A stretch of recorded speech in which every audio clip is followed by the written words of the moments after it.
28, 29 এবং 31, 32 এই 4টি ওয়ার্ডের সহকারী রিটার্নিং অফিসার হিসেবে দায়িত্ব পালন করছি। যে বিষয়গুলো আজকে এখানে আলোচনা হয়েছে মোটামুটি সবই কভার করেছে। এখন আমাদের যেটা এখন সবচেয়ে গুরুত্বপূর্ণ সেটা হচ্ছে প্রচারণা আগামীকাল থেকে শুরু হবে। প্রচারণা নিয়ে অনেক বিষয় আসবে। আমরা একটু সুশৃঙ্খল থাকার চেষ্টা করব।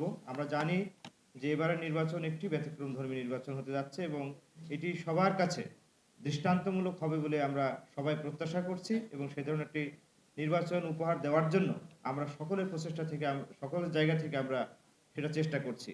আমি যেহেতু সিটি কর্পোরেশনে আছি, আমার কিছু কমিউনিটি সেন্টার আছে এখানে। আমি প্রায় এই কমিউনিটি সেন্টারগুলোকে প্রচারণার কেন্দ্র হিসাবে ব্যবহারের প্রচেষ্টা অতীতে ছিল।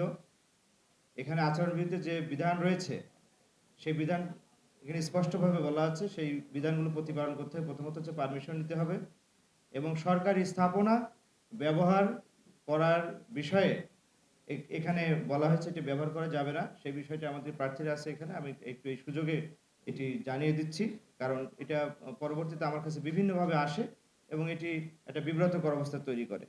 আমার এখানে 54টি কেন্দ্র আছে। আমরা সিসি ক্যামেরা সবগুলোতেই পারি। এখনো 12টি কেন্দ্রে সিসি ক্যামেরা স্থাপনা বাকি আছে। আর বাকি সবগুলোতে আমি সিসি ক্যামেরা আমরা স্থাপন করতে পেরেছি। আশা করছি যে এটি একটা স্বচ্ছতার মধ্যে আমরা নিয়ে আসতে পারবো। আরেকটা হলো যে আমার শেরেবাংলা নগর থানা এবং মহাৎপুর থানা, আমরা হচ্ছে যে ওসি সাহেবদেরকে নিয়ে আমরা ইতিমধ্যে মিটিং করেছি। পুলিশের এডিসি মহোদয় এখানে বলে গিয়েছেন, ইনশাল্লাহ সবার নাম্বার সবাইকে প্রোভাইড করা হবে।